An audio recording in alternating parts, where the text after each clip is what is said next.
예수 그리스도를 제대로 믿는 사람은 예수님의 말씀 한마디 한마디가 용기가 됩니다. 태양이 저 구말리 멀리 있지만은 그러나 내 코앞에서 활활 차는 것처럼 눈부시게 느껴지는 것처럼 예수 그리스도를 의지하는 사람은 예수님의 말씀 한마디 한마디가 살아있는 말씀으로 들릴 것입니다.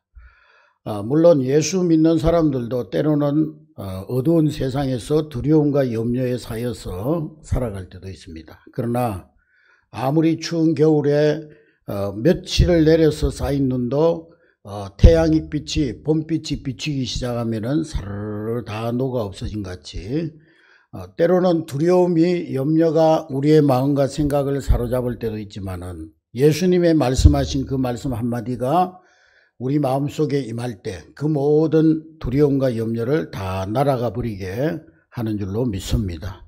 이것이 바로 예수 믿는 기쁨이 바로 여기에 있는 것입니다. 오늘 본문에 신자는 세상에서 패배자가 아니라 세상을 충분히 이길 수 있다는 것을 말씀해 주고 있습니다.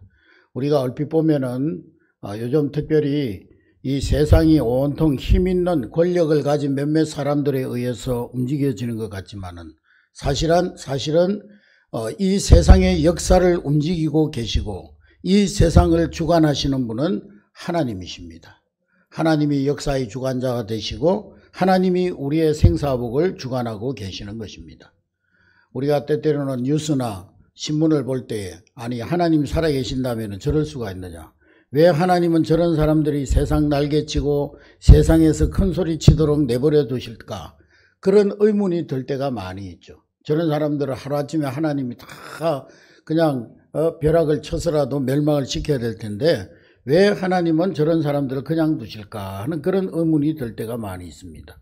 그러나 하나님은 심판날까지 알곡과 가라지를 그대로 두었다가 가라지를 반드시 심판하신다 하는 것을 우리가 생각할 때 우리는 악한 세상 속에서도 낙심하지 않을 수가 있는 것입니다. 힘없고 빽없는 서민은 계란 한 박스 도둑질 하면 감옥에 가고 벌을 주지만은 힘있고 권력을 가진 사람은 몇백억씩 회사 돈을 빼돌리고 사기를 치고 또 사람을 죽이고 그래도 큰 벌을 받지 않고 그냥 넘어갈 때가 많습니다. 감옥에 들어갔다가도 조금 있으면 그냥 내보내주고.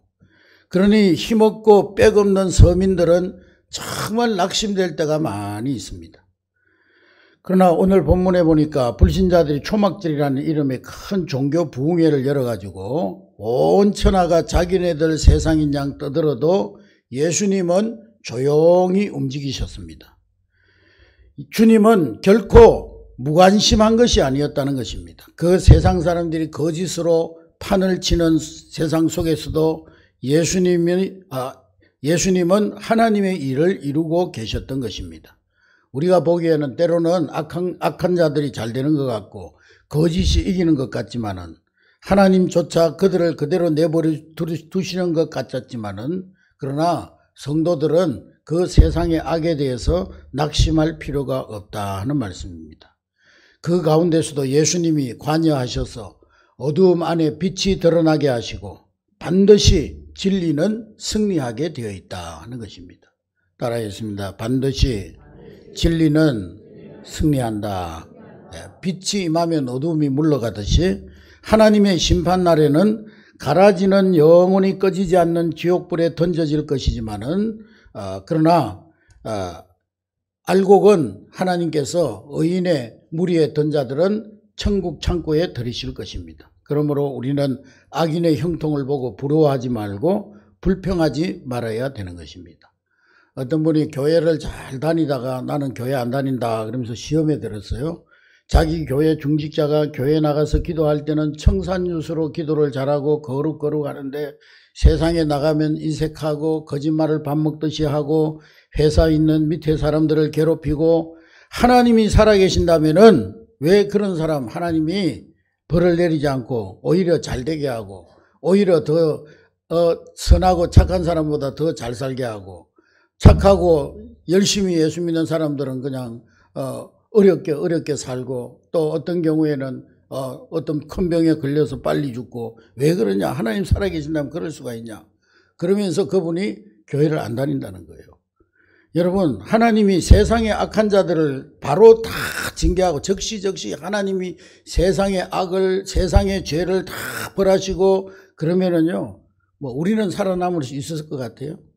우리도 다 그냥 멸망받을 수밖에 없어요.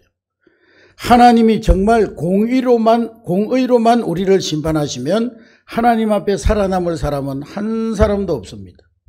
하나님의 공의가 뭐냐? 오른눈이 범죄하면 눈을 빼버려라.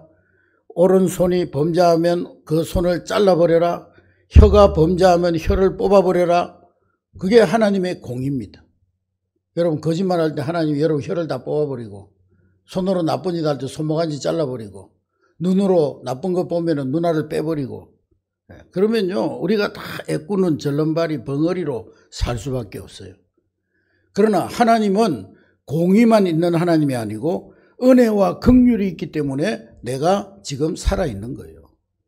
여러분이 살아있을 수 있는 거예요. 하나님의 공의만 있다면요, 하나님이 죄를 범하면 그적시 벌을 내리시고 그적시 심판하시고 그적시 하나님께서 막 벼락을 내리시고, 그러면 우리가 전부 살아있다 할지라도 애꾸는 절름발이 장님 그렇게 살 수밖에 없는 것입니다.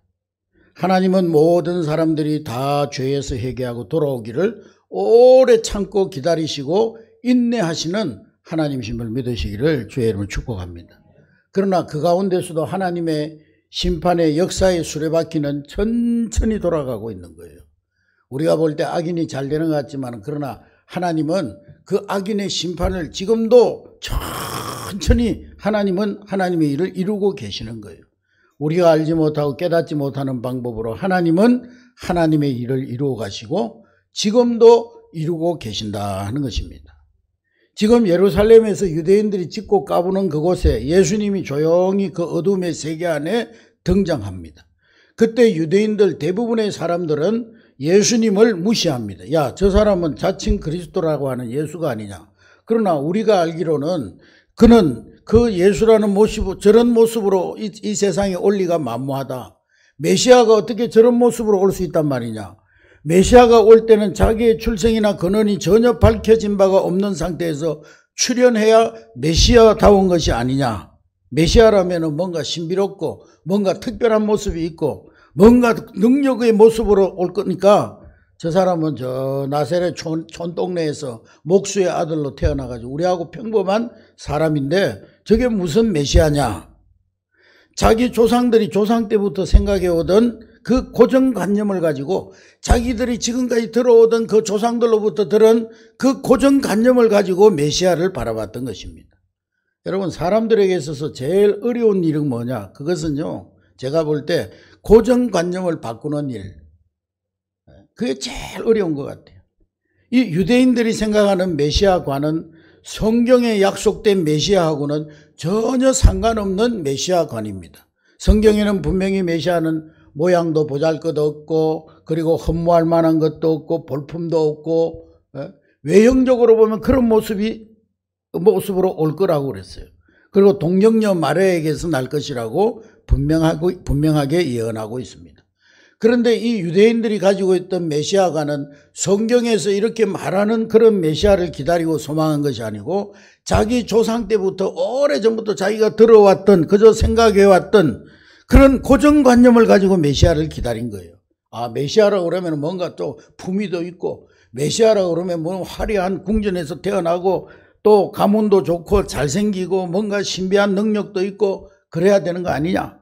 그런데 예수는 시골의 목수의 아들로 초라한 모양을 하고 그것도 말밥통에서 태어났다니 그게 무슨 메시아냐.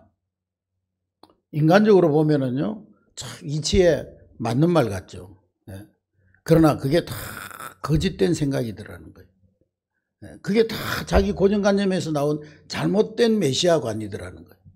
그런데도 그들은 자기들이 제일 잘 믿고 자기들이 제일 바로 믿는다고 생각하고 그런 착각에 빠져 있었어요. 예전에 우리 어른 목사님들이요, 평신도들은 이 강대상에 얼씬도 못하게 했어요. 특별히 여자들은 절대로 강대상에 못 올라오게 했어요. 그 왜 그러냐 물어봤더니, 아이, 강대상은 지성소인데, 예? 강대상은 지성소인데 감히 이 지성소에 어떻게 평신도들이 올라오냐고. 근데 신약에 지성소가 어디 있어요? 신약에 무슨 지성소가 있어요? 만약 지금도 지성소가 있다면 여러분들이 교회 올 때요, 짐승 잡아가지고 오고, 염소 잡아가지고 오고, 비둘기 잡아가지고 오고, 염소 잡아가지고 피 질질질 흘리는 끌고 오고, 그리고 교회 와야 돼요. 구약의 제사는 이미 예수 그리스도의 십자가에서 완전히 끝나버렸어요. 예수님이 십자가상에서 죽으실 때 이미 지성소와 성소 사이 휘장이 찢어지고 지성소와 성소의 구별이 없게 되어졌어요. 이 강단은 지성소가 아니고 그냥 목사님이 설교할 때 성도들 보기 좋아라고, 보기에 좋아라고, 성도들이 잘 보이라고 높여놓은 거지. 구약의 어떤 지성소 성소의 그런 구별이 아닌 거예요. 만일에 아직도 지성소가 있다면은 저하고 여러분들은요, 저 바깥에 주차장에 가가지고 예배 드려야 돼요. 우리가 유대 지파 아니잖아요. 우리는 제사장 지파가 아니잖아요. 구약에. 그러니까 우리는 이방인이니까 저 성전 뜰밖에 가서 예배 드려야지. 이방인의 뜰에 가서 예배 드려야지. 그게 맞잖아요. 만일에 지금도 지성소가 있다, 이 강단이 지성소라면은 그게 맞잖아요. 그런데 지금도 그런 생각을 가지고 있는 분들이 너무 많은 거예요. 잘못 얻어들은 지식, 선지식 때문에 그 생각이 안 바뀌는 거예요. 마치 여러분 된장 안에다가 무 넣어놓으면 한 1년 동안 넣어놓으면요, 된장이 무가 되고 무가 된장이 되고 완전히 장아찌 찌들어가지고 절대 안 빠져요. 물속에 넣어봐요. 절대 안 빠져요. 그 생각이 안 바뀌는 거예요. 유대인들이 그런 거예요. 성경은 안 보고 맨날 주워들은 얘기 가지고 메시아는 이래야 된다, 메시아는 저래야 된다. 그러고는 정말 메시아가 예수 그리스도가 오셨는데 그들은 예수 그리스도를 영접하지 아니했다는 거예요. 그래서 요한은 그것을 뭐라고 했냐면, 그들이 빛이신 예수님을 영접하지 못한 이유는 그들의 소속이, 그들의 신분이, 그들의 소속이 어두움에 속해 있기 때문이다 그랬어요. 오늘날에도 사람은 참 어질고 순수하고 남에게 사랑도 많이 베풀고 열심히 교회 충성도 하고 교회 봉사도 하고, 그런데 그게 하나님의 말씀에 근거한 선이 아니라 스스로의 고정관념, 스스로의 선입견에 묶여서 그렇게 하는, 자기 의로 하는 그런 경우가 너무 많더라는 거예요. 성경에서 말씀하시는 신앙을 거부하고 자기 나름대로 정해놓은 자기 방법대로 자기 지식대로 예수를 믿는 그런 경우가 너무나 많더라는 거예요. 사울이 예수님 만나기 전에 자기는 잘 믿는다고, 하나님 앞에 충성한다고, 그리고 교회를 위해서 한다고, 그러면서 도리어 그는 하나님과 원수되어 교회를 핍박하고 하나님을 위한다고 한 일이 결국에는 복음의 원수된 자로 행했다는 거예요. 그러면서도 자기는 제일 하나님 앞에 충성되다고 자부했습니다. 여러분, 오늘 우리도 그럴 가능성이 너무 많아요. 그러므로 우리는 감히 이것이 진리라고 단언하기 전에 하나님의 말씀이 뭐라고 우리에게 말씀하는가, 거기에 귀를 기울이는 그런 자세를 가질 수 있기를 주님의 이름으로 축복합니다. 하나님 말씀만이 참이고 하나님의 말씀만이 진리요. 예전에 보면은, 요즘은 뭐 그런 사람 별로 없습니다만은, 예전에 보면 천국 보고 왔다고 간증하는 분들이 많아요. 자기가 천국 보고 왔다고. 근데 천국 보고 왔다는 사람들 중에 동양 사람들은 천국에 가면 막 선녀들이 와가지고 꽃길에 막 선녀들이 춤추고 있다고 그러고, 서양 사람들은 천국에 갔더니만 천사들이 막 비파를 타면서 춤추고 있다고 그러고. 그래서 저보고도 어떤 사람이 천국 간증 한번 들어보라고 그러는데, 물론 천국 간증, 천국 보고 온 사람 천국 간증도 뭐 은혜가 되고 신앙의 유익이 될 수가 있지만은, 그러나 우리는 천국에 갔다 온 사람 말고 성경을 통해서 우리는 성경을 보면 그보다 더 확실한 천국 설명이 있어요. 예? 천국에 갔다 온 사람보다 더 확실한 천국 설명이 성경에 기록되어 있어요. 그런데 왜 성경은 안 보고 맨날 천국 갔다 온 사람 그것도 가는 데마다 조금씩 변하는 그 간증을 듣고만 은혜 받으려고 하는 거예요. 오늘 유대인들의 실수는 하나님의 말씀에 귀를 기울이기보다는 자기들이 지금까지 가지고 있던 전통, 지금까지 귀로 듣고 입으로 전해온 전혀 성경하고는 무관한 얘기, 거기에 더 귀를 기울였다는 사실입니다. 그 때문에 살아계신 예수님, 살아계신 말씀, 살아있는 말씀 메시아 예수님이 오셨는데도 그들은 정작 예수님 영접하지 않고 예수님이 직접 말씀하시는데도 믿지 않았던 거예요. 하나님 말씀 그 자체인 예수님이 말씀하시는데도 안 믿어지는 거예요. 안 믿어지는 거예요. 그러니까 제일 무서운 저주가 뭐냐? 그 진리에 귀가 먹는 거예요. 말씀이 안 들리는 것이 제일 큰 저주입니다. 설교 시간에 말씀이 들려지지 않는 사람 제일 큰 저주 받는 거예요. 여러분 하나님 말씀에 귀가 열려지는 여러분 될 수 있기를 주의 이름으로 축복합니다. 진리를 아무리 말해도 내 고정관념으로 듣지 못하는 거예요. 혹 우리는 지금까지 주워들은 얘기로 우리의 신앙의 근거를 삼고 그것이 진리인 양 굳게 믿고 그것이 내 영혼을 파괴시키고 복음을 막는 것인 줄 모르고 그것을 붙들고 신앙생활을 하고 있지는 않습니까? 여러분 우리는 모두가 말씀으로 돌아가야 될 줄로 믿습니다. 우리 개신교 신앙의 새 모토가 뭡니까 여러분? 오직 은혜, 오직 말씀, 오직 은혜, 오직 말씀. 여러분 오직 말씀으로 돌아가야 되는 거예요. 할렐루야. 오직 하나님의 말씀만이 진리요 그 진리만이 모든 거짓을 물리치고 승리하게 하는 줄로 믿으시기를 주의 이름으로 축복합니다. 유대인들이 아무리 자기들이 조상대로 굳게 믿어왔던 잘못된 신념을 가지고 예수를 십자가에 못 박았지만은 그러나 결국 예수님은 그 거짓 영들을 이기시고 십자가에서 승리하셨습니다. 거짓을 이기는 능력은 말이나 논쟁에 있지 않는 거예요. 논쟁해가지고 여러분들이 뭐 이단들하고 논쟁해가지고 이길 것 같습니까? 저도 그전에는요, 이단들이 와가지고 막 엉뚱한 소리 하고 막 그러면요, 같이 변론하고 논쟁하고 그랬는데 내가 가만히 생각해 보니까 이단의 영, 거짓의 영에 묶인 사람은요, 논쟁해가지고 이길 수가 없더라고요. 그러니까 그냥 그러냐고 그러고 말아야지. 안 그러면은 결국에는 싸움으로, 혈과 육으로 싸움으로 번져집니다. 예수님이 십자가에 죽어서 십자가에 죽으실 때 거짓이 거짓으로 드러나고 진리가 진리로 드러났어요. 우리가 십자가에 죽을 때 거짓을 이길 수가 있는 거예요. 할렐루야. 여러분 세상이 악하고 세상 속에 악한 자가 형통한 것 같을지라도 우리는 낙심하지 마시기를 주의 이름으로 축복합니다. 진리는 반드시 승리하게 되어 있어요.